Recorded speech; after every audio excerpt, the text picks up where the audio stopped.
Well, hello everyone. So I'm here with this is Plutarch, and I'm here with Steve and Nick from Christianity Unplugged, and we're going to be starting something new here. So you might know us from our work in the Red Pill, and we're not going to give that up, but we do want to take the Red Pill concepts and apply them to some of the larger questions in life. And we're actually more interested in solutions with the content that we're going to be working on. So for the moment, we're going to be cross streaming to Elena's channel and Nick's channel. And if you guys want to come over and subscribe to us because maybe you heard something interesting and you want to hear more, please do. But other than that, pull up a chair and we're going to talk about, is the West really dying? So, how about we start with this? Steve, what's your opinion? How would you start with this? It's definitely being challenged. It might be dying. But dying takes a long time, and after death, there's rebirth in a different way. I don't know. It's definitely changing, and we're in a crisis, and it's going to feel like death. What, is it the end of civilization, the end of humanity? No, not that.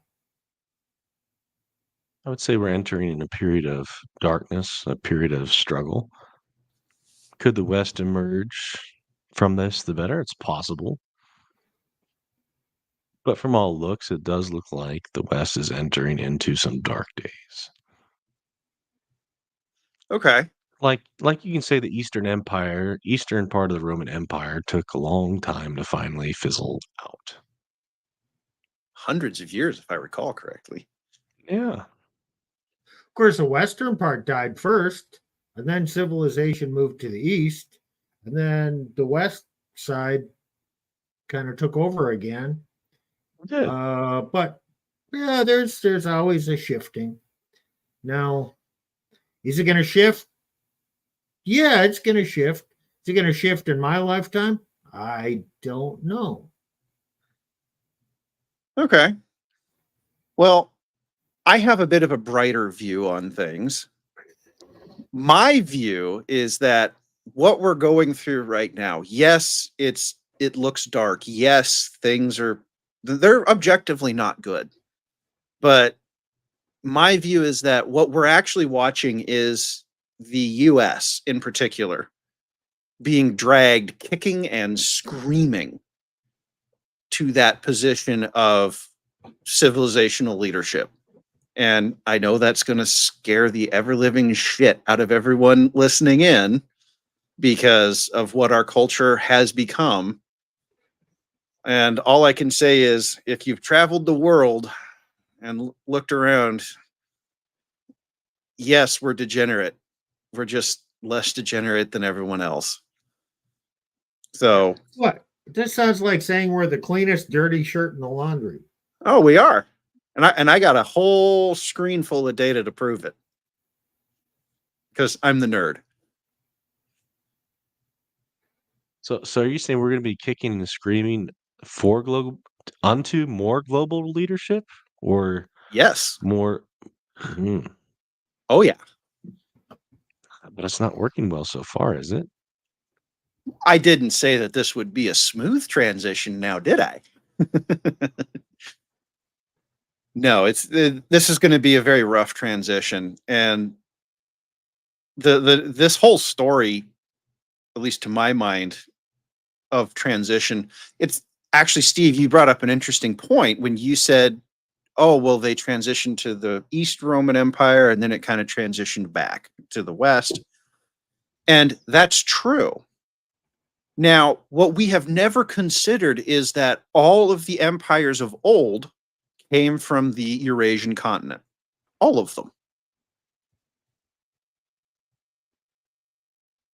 Name an empire that came from the Western Hemisphere. None. That had like ascendancy. No, yeah. I mean, you had like. Well, okay. So where did Greece and Rome come from? Well, so Greece and Rome came out of what I would call the Mesopotamian diaspora, but um, I mean, we call Mesopotamia the cradle of civilization. Well, okay, so there were empires back then: Babylonian Empire, the Assyrian Empire, Egyptian Empire. yeah, Yeah. and Along the Nile. and as you gain, the ability to travel further, particularly via ship, so that would be the Egyptians, you start to see it spread across the Mediterranean, which is a fairly benign body of water, all things considered. So Mm-hmm. to me, it's not that surprising that civilization kind of grew up around there. But what if what we're watching is really a transition from the Eurasian continent to the North American continent? Well, hasn't that basically happened since post World War II?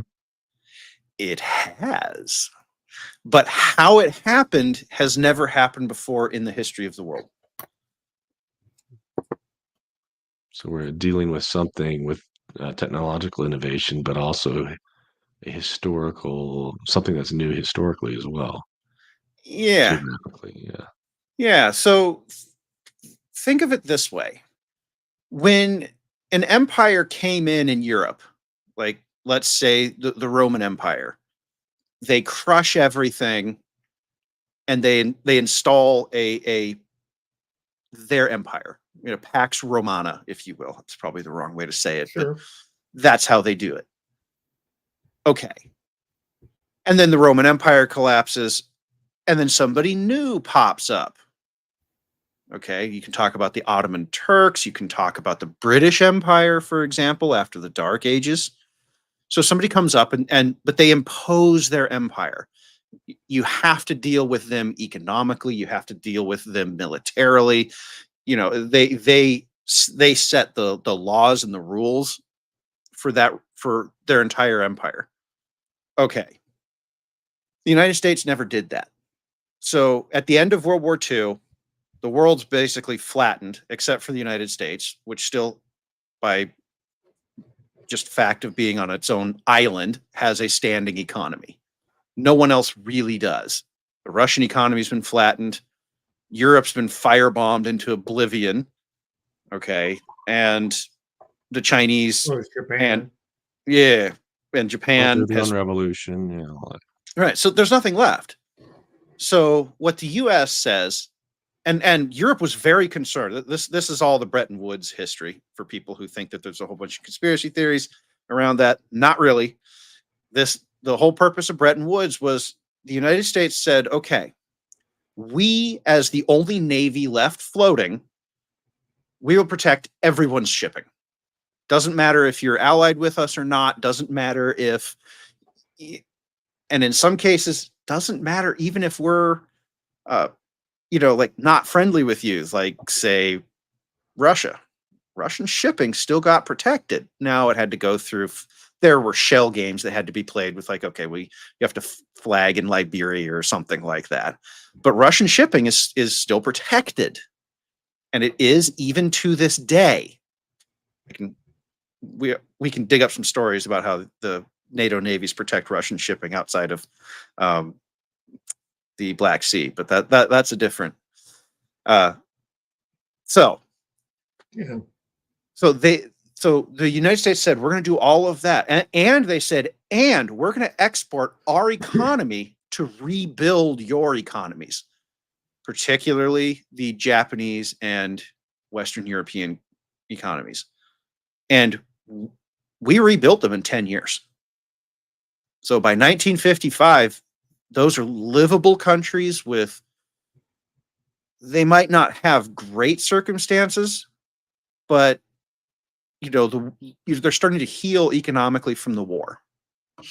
They're probably doing better than the UK by 1955. Yeah. UK suffered for a lot of years post World War II. Because they didn't get the help. Okay. But you know what the United States did not do? The United States did not say, you're going to accept our occupying troops. You must trade in the US dollar. They did not say that. They did not say you have to follow our laws. You have to follow our constitution. They said, we're going to do all of this for you. And the only thing we want you to do is if the Soviets come for us, you get to stand in front and take the bullets first. Of course, Bretton Woods said the U.S. has all the gold. Well, the U.S. had all the gold after World War II. The dollar is backed by gold. So trade in the dollar because it's equivalent to gold. And it was until Nixon, right? Nixon 1971. Right? So the gold was actually all back in the European states long before 1971. That was actually part of the rebuild process. The United States has very little of the world's gold right now. Well, we got 8,300 tons. Yeah, and the Russians are sitting on like at least 50 times that. Oh wow. Well, Yeah, they were before the war. I've tracked flights where they're shipping gold primarily to South Africa, Iran, and China. They just load up gold bars onto planes and fly it because that they gold have. is still important, but I don't quite know how it's all going to work out. Well, there's just not enough of it for economic purposes. But the Russians they are going to run out of gold at some point, and when they do, their economy is going to it's going to be a disaster that makes the Great Depression look like a tiny little recession that nobody cares about. So, Because they're basically exporting their gold for goods. Correct. And they're exporting their gold specifically for war-related goods. So they're exporting their gold and then feeding it into a wood chipper. Economically, it's about as suicidal as you can come up with. Okay. I'll take your word for it. So, okay, Russia is trying to hold on and prevail, and they're spending their wealth doing that. The U.S. is trying to hold on and keep from having a recession, at least until the election. And we don't make a lot of stuff here. We have a financial economy, not a productive economy. And that's true. China has a productive economy, but they got demographic problems. They need someone to buy the stuff they produce. India is overpopulated, and they're kind of a service economy to the U.S. with call centers and trying to figure things out. Iran is flexing their muscles, and so we've kind of covered the whole world here. Everybody's got problems. Well, Western Europe, I mean, Germany, fuck.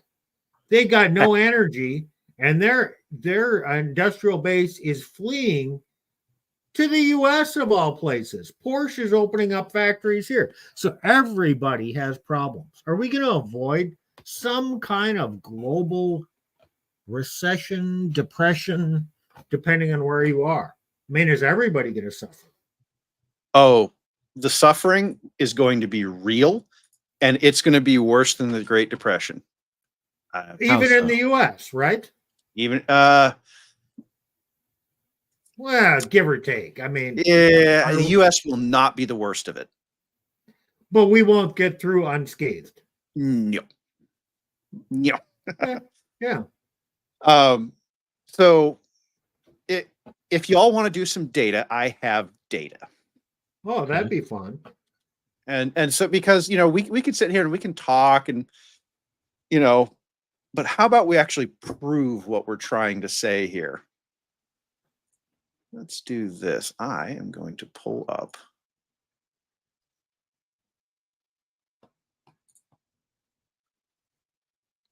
and I am just going to put this screen on. Oh, I don't have the German chart up here. Let me see if I can find a good chart of Germany's demographics, because I'm gonna make a point, and you're gonna okay, good. You're gonna see a similarity between Germany and some other countries that we've been talking about. Okay. Okay. We're going to share this window. Okay. So this is Germany's demographic profile from 2020. Good colors. Oh yeah. So these charts, I didn't make them. This is a guy named Peter Zion. He's a geopolitical strategist guy. I don't agree with him on everything, but his charts are some of the best that I've seen because they're so easy to understand. So how you read these charts: women on the right, or women on the left, men on the right, Okay. youngest on the bottom, oldest at the top. And then the numbers down are the scale. So it's like, it's 4,000, so it's what, 4 million or something like that, per bar. So note here the average. So see this bulge right here? They call this a snake eating a watermelon. I've also called it the I can't say that on YouTube. There's a grosser way of looking at saying this. So, but look at how old they are. 50 to 60 is the biggest chunk. And this is 4 years ago. So really just move these people up a bump. They are 55 to 65. Okay. Germany is retiring right now en masse. Okay? Yeah. They're done. They're out. Their economy next year will be smaller than it is this year. The year after that, it will be smaller. And this will go on for the foreseeable future. Because when you get down here to the under 20 somethings, I like this little note here. Those aren't even native. No, this chart is for everybody in the country. This is just the population data. You're right. This includes the non-natives. Oh yeah. That's bad. Okay. Okay. This is how countries die. Charts that look like this is how your country dies, because you have old people retiring. Retired people need services from the government, but they are not putting money into the system. More old people than young people, and the young people don't even share the same culture. Oh yeah. Well, yeah. Old people need services, but the other thing is old people don't spend money.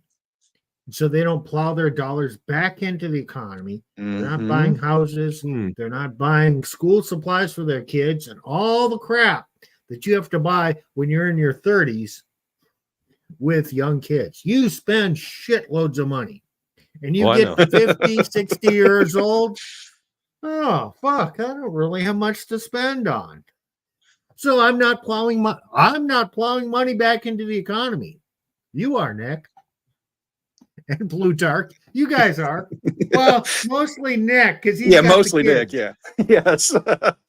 So Nick, you're going to save the United States. So Elena's in the chat. Elena's in the chat. She wants me to show Russia. Mother Russia, eh? Oh yeah. Okay, great. Okay. So let's go over to Russia. Same chart. Okay. Same chart. Same layout. It's a little better. No, it's Germany. Okay. No, okay. Well, it's a matter of scale. No, the scale's changed down here. That's actually not the worst part of it. Look at the male side. This is 2020. This is before the war. Yes. This does not include all the men who've left and been killed in the war. Okay. But okay, so you see this bulge here. So this is the female side. You see this bulge here in the 65 to 30 demographic on the female side? Do you see how that doesn't exist over here on the men's side? Yeah. This is the wars. And the Soviets, so like the Brezhnev stagnation, you have massive problems with alcoholism and disease. Tuberculosis is a big problem over there. And then after the collapse of the Soviet Union, you get this. And see how the birth rates just collapse? The Russian government has since stopped publishing data at all on this because the numbers are so bad. Wow. Okay. But the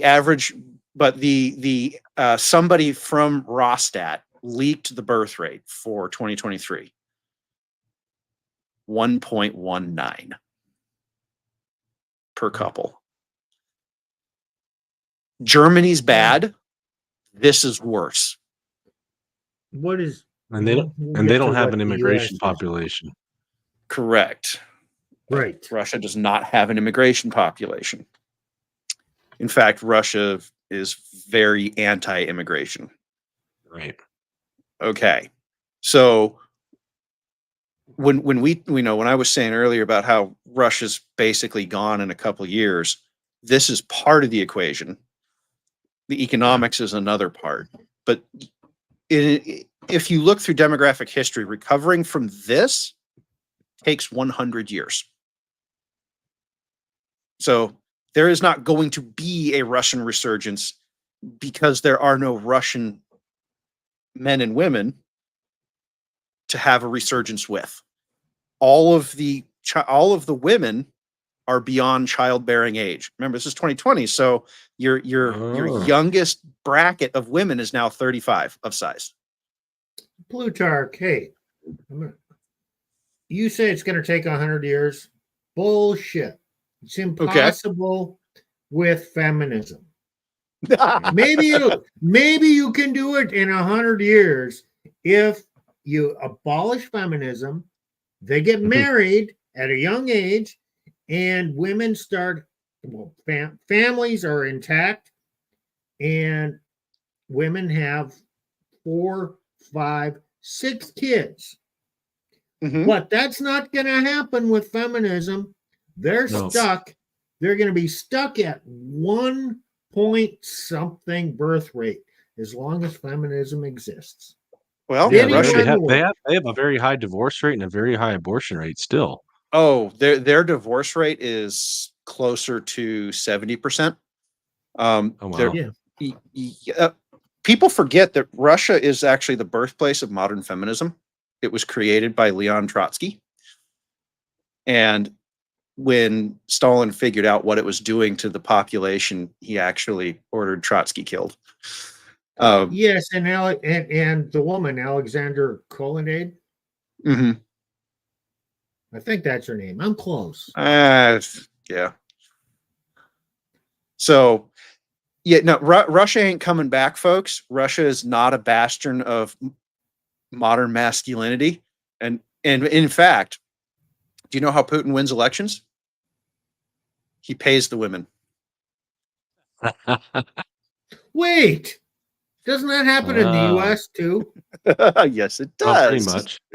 Just in a different way. Oh, okay. We can't go down that avenue very much because we'll get banned. Yeah, we don't want to get banned on our first day. But no, Russia is not a savior of anything. Now we're going to talk about the big other bugaboo that people love talking about. All right, he's got some numbers. Oh, okay, Red Star. Wow. Can you guess what? You can guess what? China. Yeah, we're talking about China now. Now, this data is again from 2020, and China did a census in 2021. Now, this data implies that there's about 1.5 billion people in China today, if this number is held true. The Chinese government, so the Chinese government in 2021 downgraded that to 1.4 billion. So, really? Yeah, but it gets better.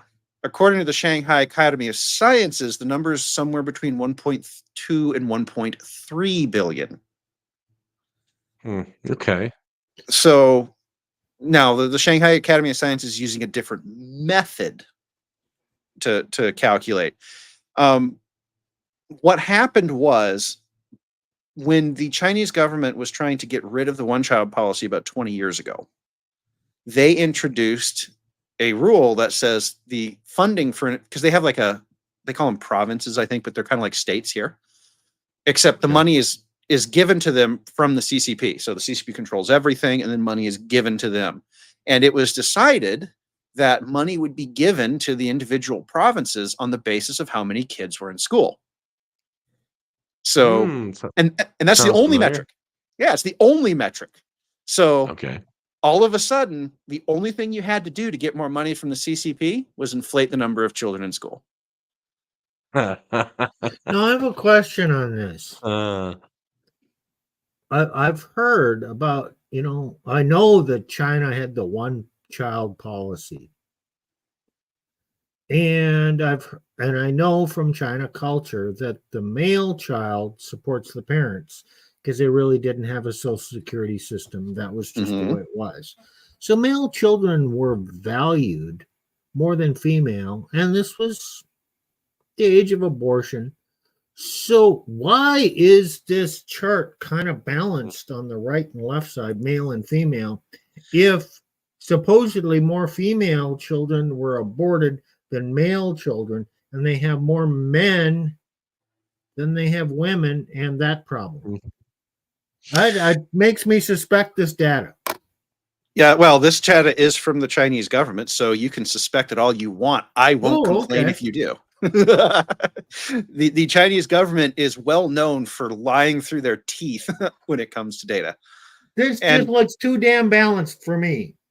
Well, interestingly enough, if you apply the SAS's numbers, the Shanghai Academy of Sciences, this chunk, basically from here, so 35 to 39, all the way down to 04, they lose a lot more women than they do men. Okay. Now, I don't have that chart up here. This chart is too old. And so I just kind of have to say, okay, draw a line mentally here, and it looks about like that. Okay. So China's demographics are actually worse than Russia's right now. According to their own data, India surpassed them in 2010. And this is a country that we think is going to take over the world. But by 2050 to 2070, it depends on whose numbers you go by. They're going to be a country of 600 million people. That is mechanically programmed into this math because of this problem right here. And what are they now, population-wise? Well, the official stat is 1.4. So how much of this is Marxism? How much do you think is this feminist result of Marxism or feminism? Well, let's remember that China imported pretty much everything from the Soviet Union. Right. So here's a fun little anecdote. Have you ever wondered why the Foxconn factories in eastern China are just filled with women? I don't know what the Foxconn crap is. Oh, so Foxconn makes the iPhone. That's the factory where the iPhone's produced. Oh, okay. Yeah. So their factory's filled with women. Show me. So the reason why they wanted the women is because they had smaller hands and they could get their fingers in the cracks of the small devices. So what the Chinese government did is they went to the provinces and went to all the women and said, hey, look, come to the big city. We'll give you a job. We'll give you a place to live.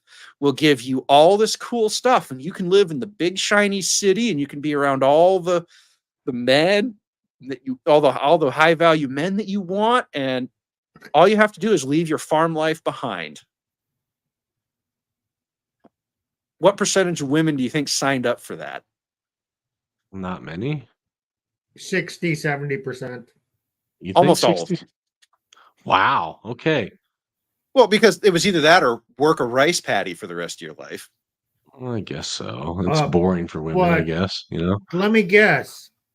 While those women are making iPhones, they're not making babies.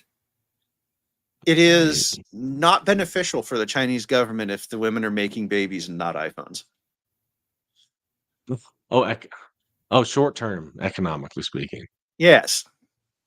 Okay. So I thought all these Asian companies, it's known as a stereotype, right? I thought they had these long term plans for businesses and stuff.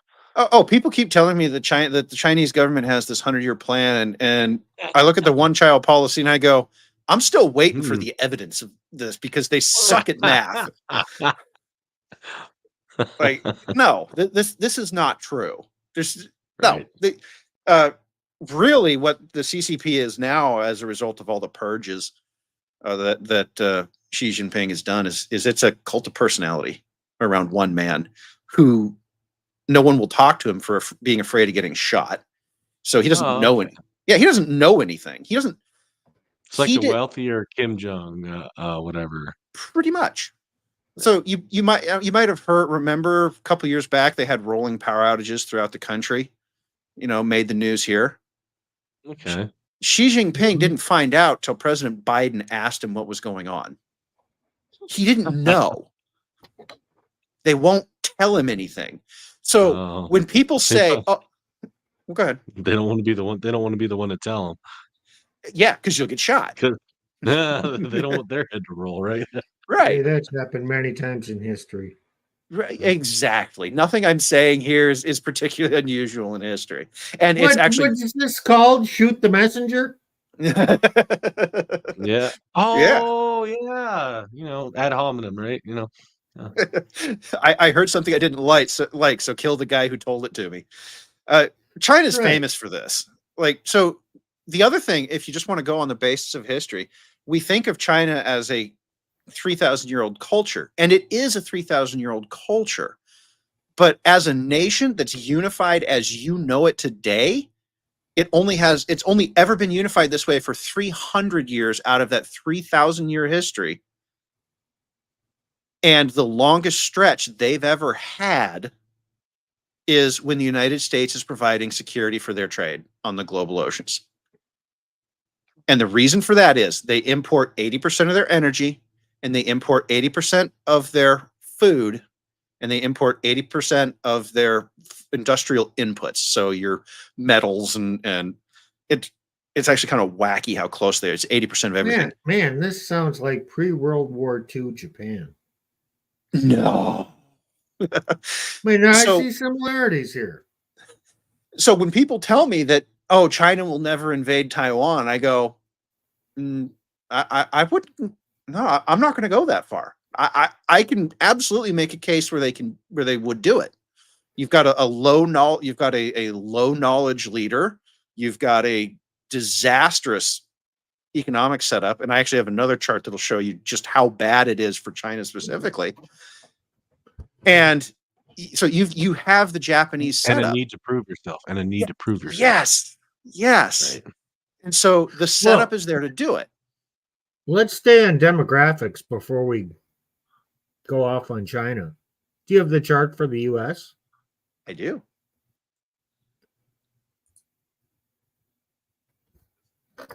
Okay, let's see what this is.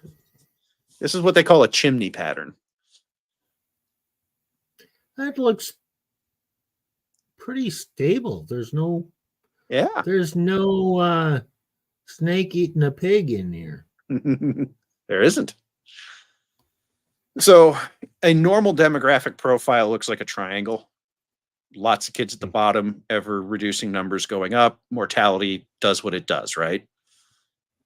Okay. This isn't the healthiest demographic profile, but it's compared to all the ones we've been looking at. For a developed country, this isn't that bad. And again, this data is 4 years out of date, so we don't have any of the COVID data in here. Well, you can. I would say you can recover from this. This you can recover from. But what it's not telling you is the different values of the immigrant population that we're importing in. Nope. We're just talking numbers and data right now. It's just numbers. So, but what's interesting is look at this bulge right here in the prime childbearing age group. See this bulge right here? Oh yeah, just by 25. Yeah. 25 to 30 years. So there's more in there. Right. Oh, you're talking what phase is that? The epiphany phase? Yeah. Pre-wall, right? That's pre-wall. Pre-wall. Yeah. So we actually have even if we have a lower birth rate, we're coming from a higher number of people in general that lower birth rate is coming from. And you can already see that it's starting to curve out down here again. And you can see how it did that curve there. And then, oh, hey, look, there's that, right? That 40-year gap. And then there's another 40-year gap. This makes the solution obvious. Okay. If the man would just man up and marry those women and have kids, our situation would just be turned around, and we'd have more babies, and man, we could just sleep well at night. Well, this is what the Christ pill guys, the TradCon, this is the basis of their argument. Like, it's not a bad argument, but I don't think it's going to happen that easily. I think you're absolutely right, but this is the basis of their argument. So let's just talk credit a little bit, because this is kind of I view this as almost funny. So this is credit creation, just not as a percentage anchored to 2000. So if you anchor everything to 2000 and call that 0 for every country on this list, and then this is just how many percent the money supply has expanded since then. Okay. So, yeah. So this is the United States right here. Well, this line right here. Kind of stable compared to everybody else. Yeah. Well, remember, we're dealing in percentages, so it's relative. Okay. Right. This light blue line, that's Greece. We know they were kind of stupid for a while. Right. Okay. This dark blue line here, this is Hungary. They did the Greek thing. But there's some other interesting ones in here. Like this is Turkey, and we've seen what's happened to the lira. You've probably heard about that in the news last year, particularly. The lira's blown up. But you see this funny red line here that just kind of goes vertical? Mm-hmm. That's China. PCP. Yeah. 2,900%. And we think inflation's bad here, huh? We think inflation's bad here. China is doing everything they can to export their inflation, and they have no choice. Well, how can they export their inflation? Produce too much and dump it on the market. So you build the stuff and dump it. And then that keeps the money, the money and the debt flowing. And so you can keep ahead of that debt cycle, paying off your old debts in newly created or inflated money. So I just helped them because I bought a new cell phone. Not that much. My cell phone kind of blew apart. The glue came loose. Tried to buy a new one, but I'm just buying a Motorola, so it's $150. So you're not helping them that much. You need to help China more.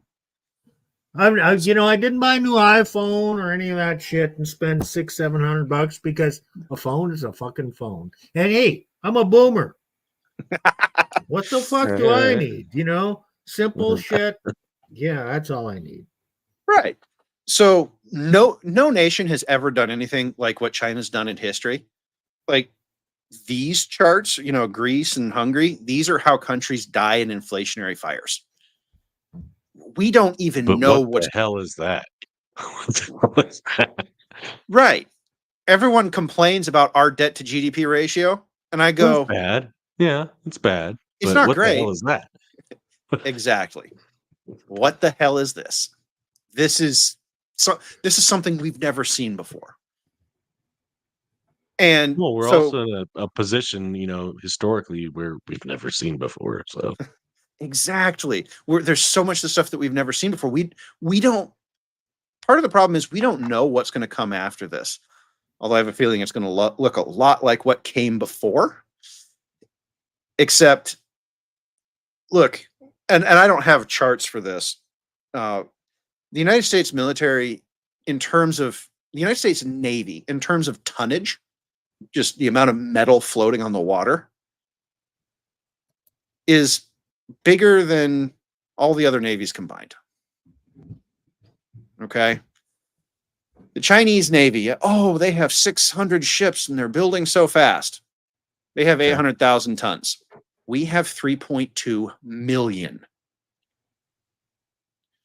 at current Chinese building growth rates, they will reach parity sometime at just current growth rates of US versus China. They will reach parity sometime after 2200.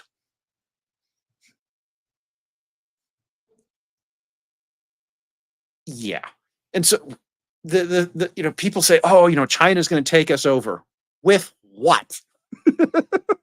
It isn't going to be a military fight, because the Japanese Navy, not us, the Japanese self-defense force, has sufficient technology and shipping tonnage to put the entire Chinese Navy on the ocean floor over a long weekend.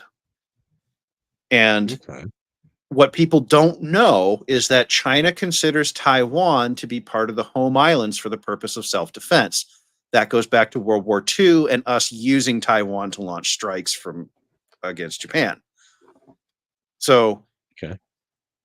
Japan, unlike for any other part of the world, does not need a declaration of war to intervene with Taiwan. They can just do it, because their policy is Taiwan is under the umbrella of Japan's Navy. They're just going to go for it because they view. And the U.S. agrees. Exactly. Legally. Yes. Not politically, but legally. We have one China policy, right? Yeah, we have a one China policy that's basically in name only at this point. So okay, so we've talked a lot about how the is the West really dying economically? Well, we're not doing great, but we ain't this. This is a disaster. Whatever the hell that is. Right. This is a disaster wrapped in a catastrophe over here. Oh yeah. Plus, their population's in decline while their credit's going up. Oh yeah. So they have no way to bail themselves out, because what do young people do? Steve said it earlier. Young people buy shit on credit. Mm-hmm. Here's a fun fact. Especially females. Yes. So people talk about, money printing. Oh, money printing. The government prints all this money. In the United States, the government prints about 20% of the money that's printed every year. You, my dear viewer, print the other 80% every time you swipe that credit card. It's virtual money, right? I tried to tell my sister that banks create money, and she laughed at me. Would you like me to show her the laws that say that they can do that? I'm not sure it would help. I completely understand it, but she just thought I was Looney Tunes. Go read the Federal Reserve Act. It's literally, or the National Banking Acts of. It's actually simple to understand. I deposited $1,000 in the bank, assuming a 10% reserve rate, which it's not that high, but assuming a 10%. If I deposit $1,000, the bank can loan out $10,000. Mm-hmm. Where did that money come from? Nowhere. Nowhere. They just did. They made it up. Right. We call that a fractional reserve banking system, or sometimes called a ledger money system. It's that simple. Money really is that simple. Money. Yes. So the Chinese banks have increased the amount of debt by 2,900%. Let's see. I mean, no other country in history survived that. So what we're saying is we see instability on a normal scale in the US and these other countries, but we see this crazy factor with China. So it sounds like there could be like a global catastrophe. I absolutely believe that we're going to have a catastrophe, like a financial and economic, and when I say economic, I'm thinking like real economy, like the goods economy. Like there's going to be stuff that you just can't get anymore, period. Oh, because we're so interdependent these days. Yes. So it could be a lot worse than we've ever seen because of that, because we're not self-sustainable as a country anymore. Correct. There's also no internal unity in our own country because of immigration, and also a lot of the West as well. Correct. Well, you know what? Everything changed post global pandemic. I'm a truck driver. I deliver groceries. So I hear things and, and deal with the grocery stores. And, I'm not directly involved, but like a year ago, we were delivering we could deliver like 92% of the products they ordered. It was in stock. There was like 8% that was out. And we're a big company. There was like 8% that was out, and we were doing better than our competitor. Now, I don't know what it is.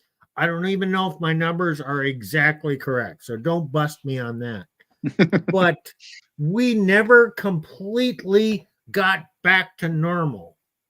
Mm-hmm. And there still are supply chain issues, probably a lot less. But man, did we have supply chain issues in the past 2 or 3 years. Don't kid yourself. You go into the grocery store now. When you see empty shelves, hey, there's remember supply chain 2020, issues. right? Just remember 2020. It's like it's like a light introduction to a global catastrophe. Right. Because what happens when China completely collapses? And let's say they decide to invade Taiwan. Well, China gets cut out of the system immediately. They get blockaded because that's the easiest thing to do. Yeah, our computer systems go down because we're dependent on Taiwan. Then trade goes down, goods go down. So it's a global, catastrophe because also they're also dependent on us for a lot of their food supply. And then you need new brakes. You need new brakes for your car. Where the fuck are you going to get the new brake pads? Okay, so I am going to push back a little bit on this. Not a lot, because there's a lot of truth here. But part of the reason that inflation is so bad and that our economy hasn't crashed yet is the United States is industrializing at the fastest pace in world history of any country.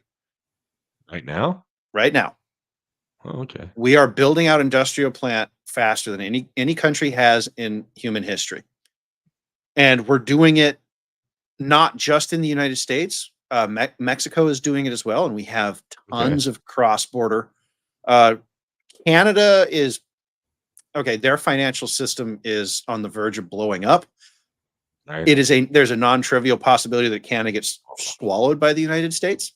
Well, they have Trudeau Castro as president, right? I don't know. Yeah, I don't know if that's a good idea. I didn't say it was a good idea. It just might be the only way out of the mess they've built for themselves.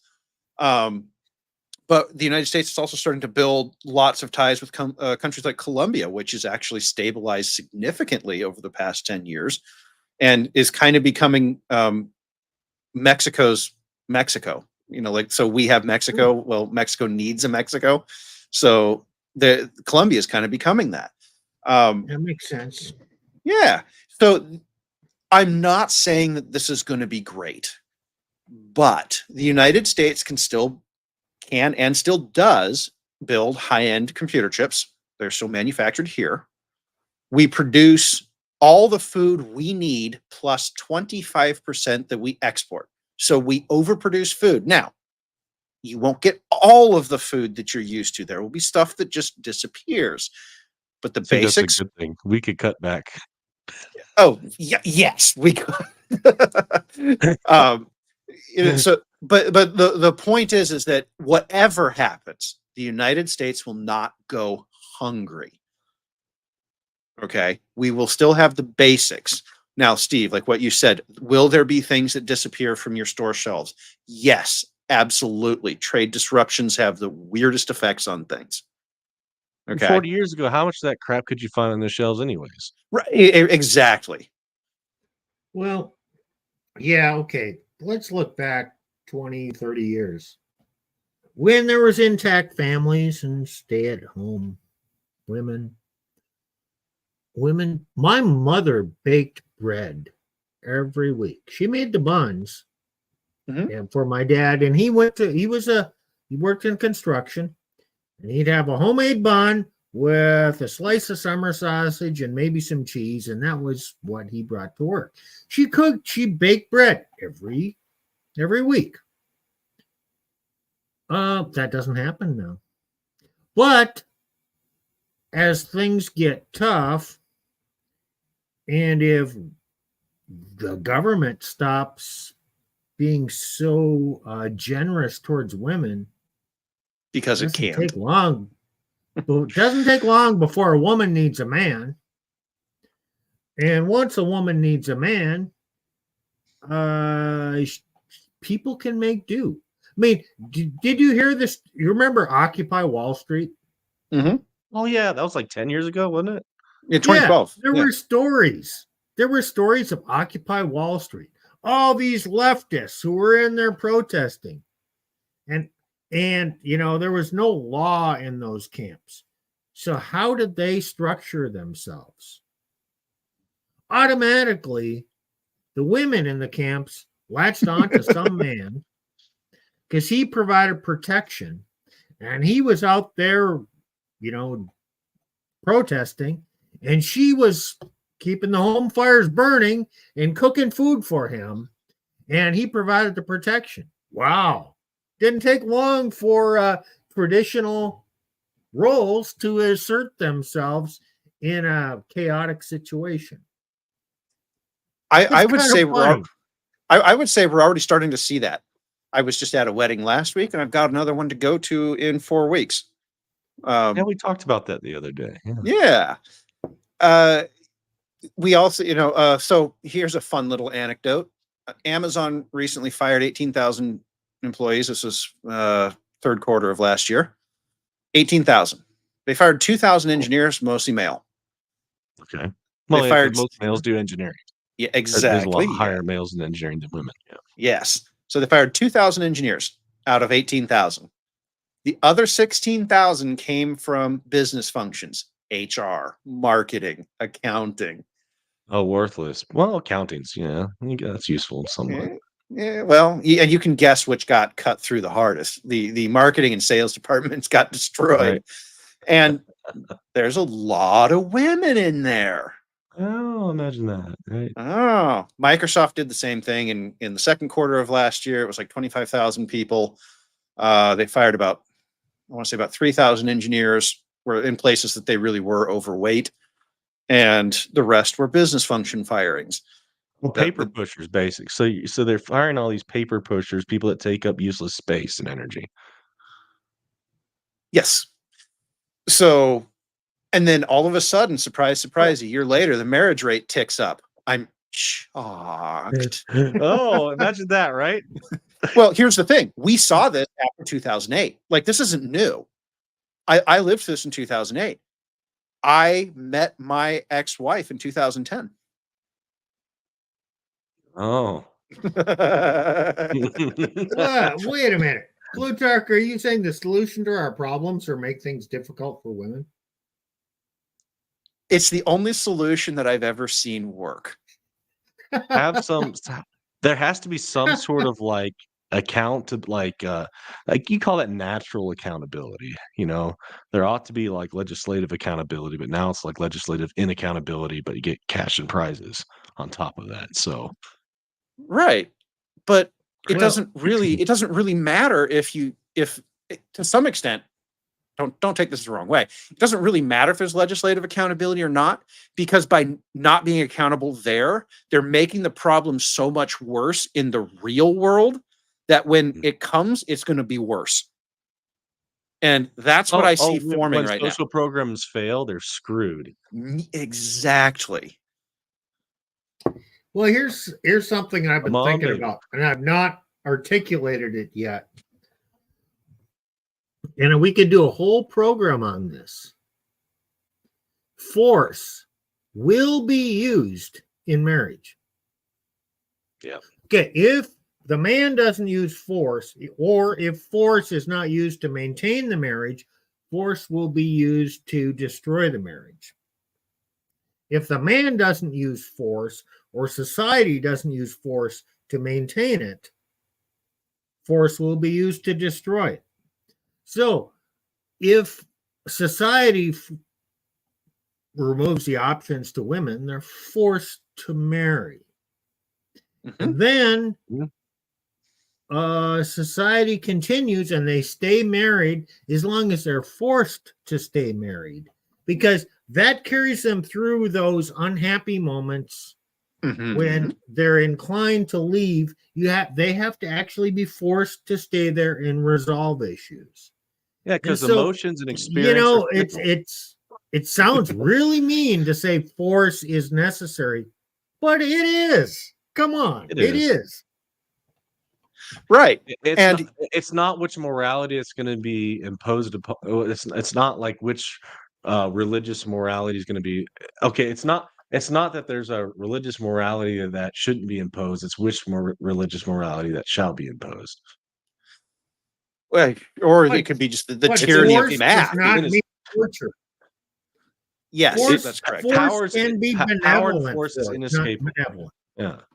It's inescapable, but which one do you prefer? Which one's good? Right. Well, so you can have the force of, like of a normal society where men are at a patriarchal society, men are leading. Yes, they are exerting force.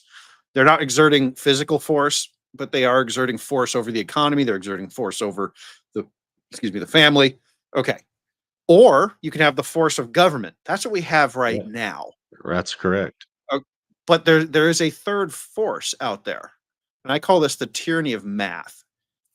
Because at the end of the day, the government runs out of ability to make this stuff happen. Whether it be financially or even with, let's say they get really repressive and, in this country particularly, there's so many guns that won't work. And so then the tyranny of the math appears. And that's this economic stuff.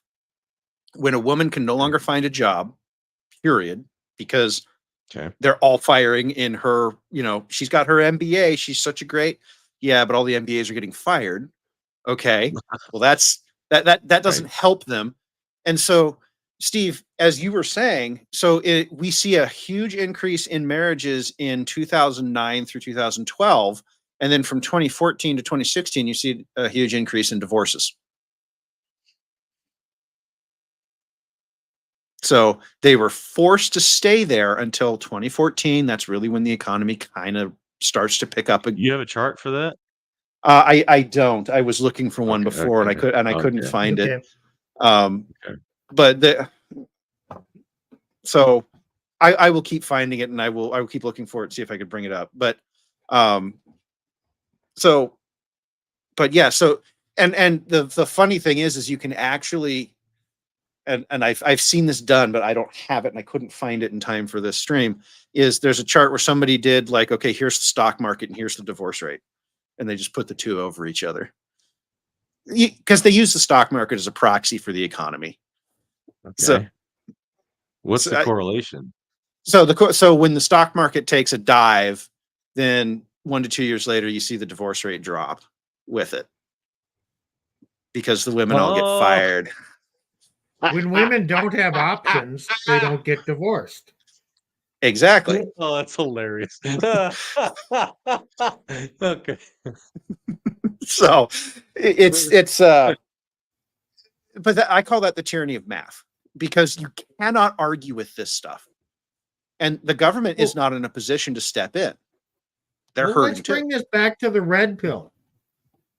The red pill assumes, women are, from the male perspective.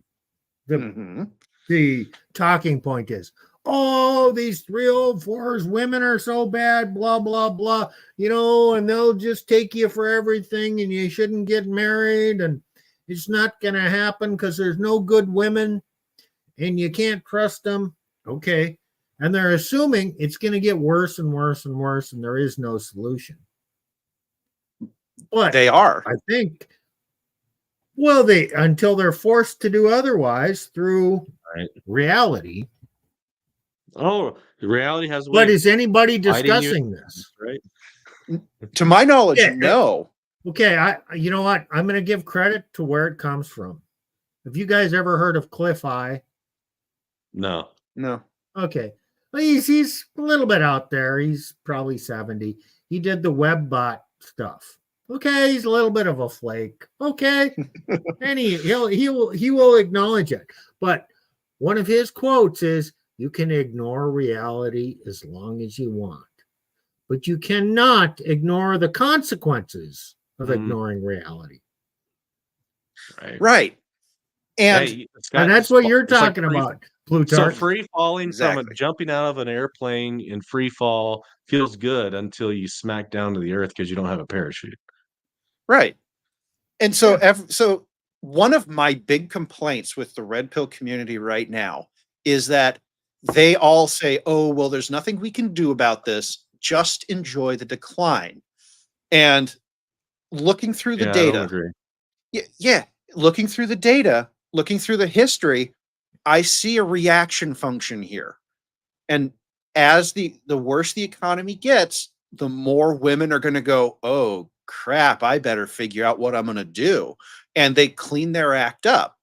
Now, what we saw in 2008, I think, is it's a warning here, because they cleaned their act up, and then as soon as they could get out, they did. Yeah. If you were to ask me, Okay. looking forward over the next 10 years, what I would tell you is we're going to have a major financial catastrophe that is going to severely impact women. They're going to come, they're going to get married, and then 6 years from now, say 2030, they're going to start getting divorced again, thinking that the worst of it's over, and then we're going to roll over and collapse again. Because there's actually economically, you can actually see this happen in history. This where you hit a peak, you come up, you do the crash, you start coming back up, and then it falls over again. It happened in 1937. They were starting to dig their way out of it. The government got all excited and they did some stupid shit, and it pushed it back into recession. Well, let me ask you this. Are they okay? This is going to happen, and I agree with it. But are people actually going to get married? Or are they going to shack up and cohabitate? So, because men don't flip as easily as women, men have still learned their lesson. Okay, we'll shack up. I'll provide for you. I'll even impregnate you and raise kids, but I'm not fucking getting married. Well, they And don't need to. This so, common law marriage. in well, yeah, it's common law, but not every state recognizes common law. So even in common law, in 6 years, when the next divorce surge happens, are women going to get the as well compensated with cash and prizes? What's your opinion? You want to go first, Nick? Unless there's some you know, regime change or, philosophical law change, men are going to keep getting wrecked. There might be some men that awaken to the reality and they adapt, but those who get married are still going to get wrecked. Now, there's always those who marry and it works out, but the longer this feminism infiltrates generation after generation, the worse it's going to get. Okay. I agree and I disagree. Okay. And so you're right about the process that we're going through. But what I think is different this time, even from 2008, is the men are just saying no. They're not getting involved with women at all, even now. They're saying, I can work my job at Burger King. I can live. Yeah, it's a studio apartment. I need my mattress. I've got a plastic lawn chair, and I've got a TV and an Xbox stacked on top of a couple books. I've got my 2 forks, my 2 knives, my 2 spoons, and I'm happy. Yeah. And women look at Oh, that and they you go, mean my current situation now? yes. Well, I'm let just me add to reading. that. And women are going to be desperate for assistance. Right. So those men you're talking about will say, well, yeah, I can give you a couple of $100 a week to help out if you pay attention to me. And I'm paraphrasing there. He's still not going to wife her up. Right. He's not opposed. Men are not opposed to helping out. But he's not going to. He saw his father get destroyed. He saw his uncle get destroyed. He saw his older brother and buddies get destroyed. And no, fuck, I'm not going to sign up for that bullshit. But I don't mind helping out a little bit as long as I get some attention. Right. But here's the other thing: is a guy living like that doesn't need to make a lot of money, and a guy who doesn't make a lot of money doesn't pay a lot of taxes. A guy who doesn't pay a lot of taxes does not provide the government with enough money to fund Support the women. social programs. Exactly. Hey, this is exactly my situation that I finally figured out today. Mm-hmm. And somehow I figured these things out in time to talk about them because it's pertinent. Well, So in the last, okay, my father died February 14th. So, and I went through the divorce a couple years prior to that. So, I was dealing with the divorce, and that was consuming my time, and then my attention and my focus and all that. And then that was kind of concluded. And then my father's health declined, and I'd go visit him, but I had the duty of being there for him a couple times a week and taking him to his doctor's appointments. And then he died, and okay, we had the funeral. And now for the first time in my life, I'm 61. I don't have a duty towards anybody. Mm-hmm. And you know what? I'm making pretty good money, but I haven't been working quite as many days, been working quite as much time because I don't need the fucking money. I mean, I make more money than I can spend, and I live a modest lifestyle. I mean, I'm renting a room from a friend.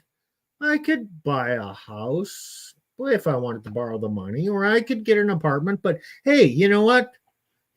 He's a retired guy, 3,500 square foot house, really nice. I've run of the place. We help each other out. It's pretty decent. But no woman would accept it. But am I motivated? I am not fucking motivated, and I'm not getting shit done in my life because I just realized I don't have anybody I'm working for. Yeah. I don't have duty. And go back to Genesis. What did Adam say to God? Okay, I've named all the animals, I've done all this shit, and I'm fucking lonely. There's not a helper fit for him, And he had no motivation. Well, God gave him motivation. Okay, so we got all these. Okay, now that's just my situation. Now let's bring it to society. You got all these young men, motivation apart from your who are working shit jobs, and I make enough money to get a little weed and do this and do that, and I don't need a lot, and I could live in a cave. He doesn't have a wife, he doesn't have kids. He's not fucking motivated to earn more and to keep the economy running. And that's where we're at right now. Hey, I'm motivated now. I'm about to get thrown in the child support system, the shackles of slavery, and if I don't, I'll end up in debtor's prison. So, yeah, Nick. Well, you're moving into your slavery phase. Yes, we do. What? Yeah. But that's for sure. You know what I'm saying? It's Well, young unmarried men, and it's always been that way until a man gets married, or before he gets married, he has a hope of getting married, so he's busting his ass to get enough money to provide for the future. He's looking towards the future, or he has obligations, and it really motivates a man. Without that, man doesn't really give a shit. I don't need much myself. Oh, this particular comment from Mr. Dugan over here. Very timely. The government will turn to slavery to fix the tax revenue problem. Well, they can't right now for, how do I put, I'm gonna use the Joker term for this because there's too many long range hole punchers in existence right now for them to do that. It won't, like, we have to be realistic here with when we let them get away with stuff, it's because we're not really remembering just how much leverage we actually have. Like, I am not saying go out there and start a violent revolution. And in fact, I think that would be a horrific idea for a long list of reasons. But we need to understand that we do, in fact, we are a part of this system. We own this system. And if we want to change it, we're going to have to decide that what we want something else. And we're not going to decide that by going out and saying, oh, just enjoy the decline. Enjoy the decline works for men over the age of 50 because it's going to decline. It's going to decline some more and then they're going to die and they don't care. But for guys like Nick who have kids, your kids are going to have to live in whatever comes afterwards. And so you more than Steve or I, even though, you know, Nick and I are, I think we're actually the same age, you know, we are going to see whatever comes after the decline. And we're going to have to live with that. And my message is, I didn't come up with this.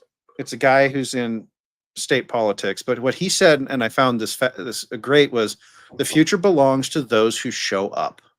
And if we keep letting the enemy show up and we keep letting them dominate these conversations and we don't push back on their narratives, then not just push back, but have our own narratives. Yes. And then they will win. It's Edward Burke, I think. The Edmund Burke, you mean? Edmund Burke, yes. He's the, the quote. I had it in my head. And it's the only thing for evil to flourish is for good men to do nothing. Yeah. And so I look at this enjoy the decline narrative as a weak man's narrative. Well, there's nothing we can do, so we might as well just enjoy it. But we're certainly not going to try and fix it. Excuse me? Fuck you. I have to live with this, and I don't want to. Well, it's a failure of the second table of the law of loving your neighbor. Yes. Yeah. It's not Christian at all. It's self-worship. It's saying, okay, reality's screwed, so I'm going to do everything for myself and basically F everyone else. Yeah, that's exactly what it is. So I guess big picture, the idea behind the podcasts that we're going to do here is, at least for me, is to push back on the enemy, to create our own narratives, to discuss not just the decline. I mean, we spent most of today discussing decline, so we are going to discuss that. We have to be aware of what's around us. A good battlefield commander knows the terrain that he's fighting on like the back of his hand before he ever gets there. So we must study what is going on. But just because we're studying it doesn't mean we have to get lost in this narrative of there's nothing we can do. Because when you're in death ground, fight. That's all you've got left. I can hear you. If you're in death ground, fight. Right. Let me add something to that. You go out and you listen to podcasts like the Christian podcast, and they're all telling you what to believe and what to do. I just I mean, I have a greater understanding of things than I think than those guys. And bullshit. I'm not going to tell you, oh, do this, do that. You know what? I want to discuss things and just explore issues. Maybe we'll come up with solutions, provide a little bit of advice, but I'm not going to tell you what to do. I'm going to give you the info. I want to discuss things so people understand the situation and make them think. Because whatever I tell you to do will be wrong. Just get some information so you kind of understand, well, it could be this, could be that. That's what's missing in most of the YouTube discussions. But is the church And really that's going to save the where I West? want to be different. No, I do not think the church is going to save the West, and this is why right here. Yeah, I know Andrew Dugan. Yeah. The message from far too many pulpits is that pushing back is sinful. Yeah, my fellow I'm not a Presbyterian, nice there you guy. go. You don't have to be a nice guy. I'm To not be a nice guy Christian. either. Elena I'll will tell you the happily truth, tell you I'm not And nice. you know what? I'll help you if you're a decent person, but I'm not going to be nice. Oh yeah, Yeah. I think we had a conversation. I was reading some of this. Raymond Ibrahim's book on Sword and Scimitar. Is that we think just like you just need to be nice people. You can't ever push back. I'm like, if the church never pushed back, if the church never had balls, right, we would all be conquered and under Islamic rule right now. I'm so happy to be surrounded by not nice guys. Okay. Go back to early church history, the first 300 years. Well, they were trying to figure out what the hell is this thing called the Trinity. The first ecumenical councils. Do you think that those men did not debate things? Whenever men debate things, St. Nicholas, I heard, it gets nasty. What did St. Nicholas do that? I think I might follow after him a little bit much in my my engagement with the church. So, Well, Nick, what is your namesake? right? Didn't he punch like some Arian, or was it Arius or something in the face? Or I don't know. So I don't think Arius attended Nicaea. So this is a comment I think that needs to get out there more. A lot of this narrative of just enjoy the decline, Tacitus, really is just abusing circumstances for personal pleasure or gain.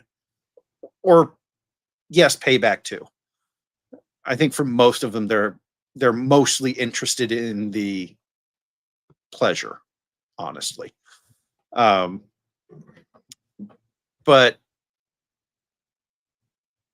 we can't live in the red pill rage forever. At some point, you're gonna hit that moment where you go, "This is great. It's nice that that there's people out there who agree with me, but what are we gonna do about it?" Because men, we're problem solvers. It's what we do. We can't help ourselves. So let's lean into our nature a little bit, just a little bit.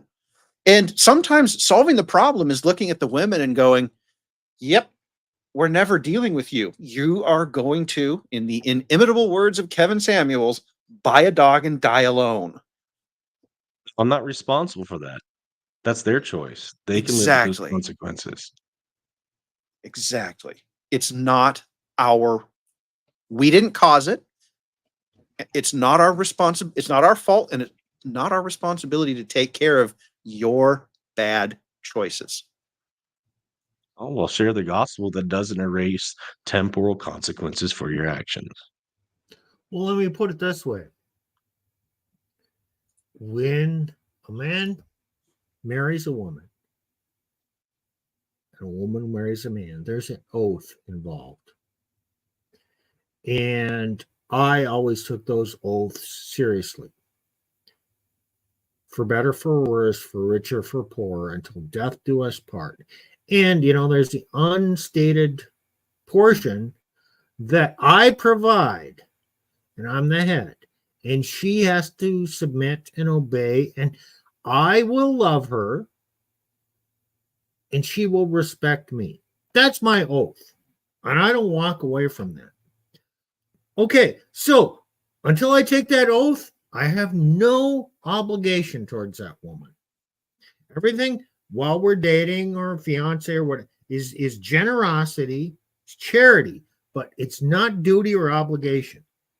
And the minute she rebels and divorces me, even though I haven't violated my oath, I no longer am responsible or have a duty towards her. Now she's on her own. So she became unattached. She's a free range woman. And none of us, and I want that term to come out, free range women, which is all women who are unmarried, who are not under the headship of a man. We don't have any duty or responsibility towards free range women. She does have a term for them. What does your wife call them? What, whores? Yeah. Okay, but that's okay. Not all free range women fall into that category. No, we know, No. but as shorthand goes, so many of them do. Right. Yeah, It's like single mommies. There's exceptions, but Yeah. Yeah. She says we need the shame these whores sound drop too. So,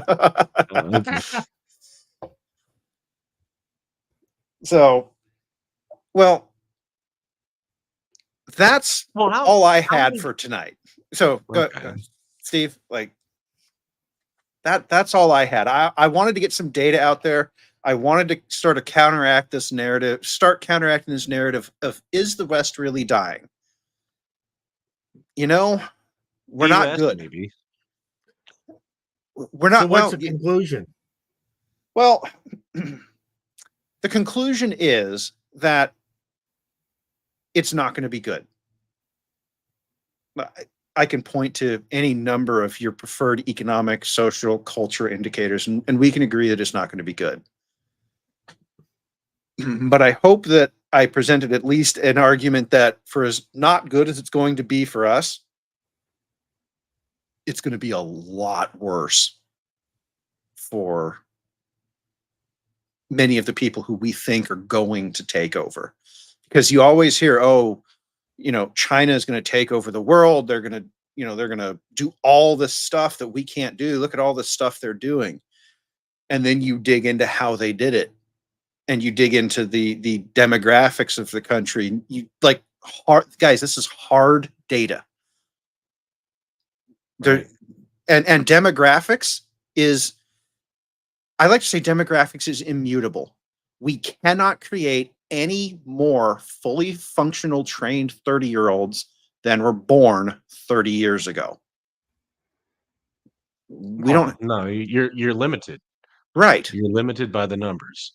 Not just, how they're raised, not just the degenerate culture, not just the destruction of the family, and which continues, but there's an actual, numerical limitation.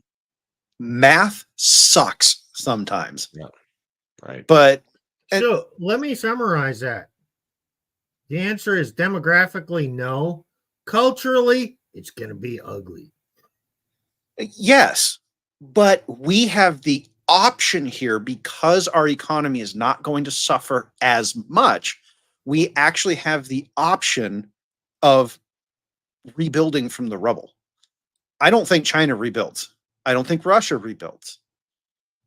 Europe is going to become a series of vassal states to the United States. I have a view that says the euro goes away 10 years from now, and they transact in US dollars. That's the payment of the Marshall. That's the repayment of the Marshall Plan. So basically, yeah. So it's not going to be good here. It's going to be a depression here, because we're talking about taking two of the largest economies in the world and zeroing them out. It's going to have a disastrous, gonna be rough. very It's gonna long be term rough effect. here, Oh yeah, but and it'll be worse elsewhere in some right. places. Like that's why Tass's bringing up food was so important. Because we produce more food than we consume. For as Just bad hope as it, we don't have a famine. So we yeah, I won't. agree with Africa you. will. I mean, so the focus of this channel, we've already kind of agreed where the demographics is going to go, and that women are going to need men. Yes. So maybe our focus should be not exclusively, but primarily with a lot of content on how to help men navigate this so they can be strong men Mm-hmm. and lead their women, lead their families to be dominant and raise up the next generation. Because, the economic success comes from those people, is driven primarily by people with engineering minds. Doesn't mean Yep. only engineers, it means mechanics who know how to fix things, engineers who know how to design things, coders who know how to code things, and pastors who know how to lead properly, because that's metaphysics, and that kind of takes the same kind of mind. You need those kind of people, and they come from sons who are raised by fathers. So, okay, this is something that's not going to succeed in my lifetime, but this is something that I really have a passion for, to help out young men to become good fathers, to raise their kids, good sons and daughters for the future. Yes. I view this personally as a 40-year project. So you have to have strong families, but strong families, you also need good churches. Not many good churches, they me, what they do is they persecute and they cancel and they shut up the good pastors that speak against all the degeneracy and try to promote good, healthy families and godly society. Like my friend Michael Spangler, who was let's just say administratively removed from ministry based on no trial by a bunch of castrated bureaucrats in the Orthodox Presbyterian Church. Very Well, true. But the young men out there are still looking for that. They're looking to fill that hole, but they can't get filled in the church. They're going to be looking for places to go to get solid messages, to be challenged, and to have someone who cares about them. And the world reality is kind of on the internet now. mm-hmm. No, we're not a church here, but maybe some of these guys are going to find us. A lot of them do. A lot of And them find me and others of us because the church fails. These guys are scared to yeah, join the church because they're scared to get their balls removed. They're scared to get thrown in the ringer and get divorce raped. yeah. So there's a need for guys who are not just telling them go out and sleep with all those 304s, enjoy the decline. No, here's what's really out there.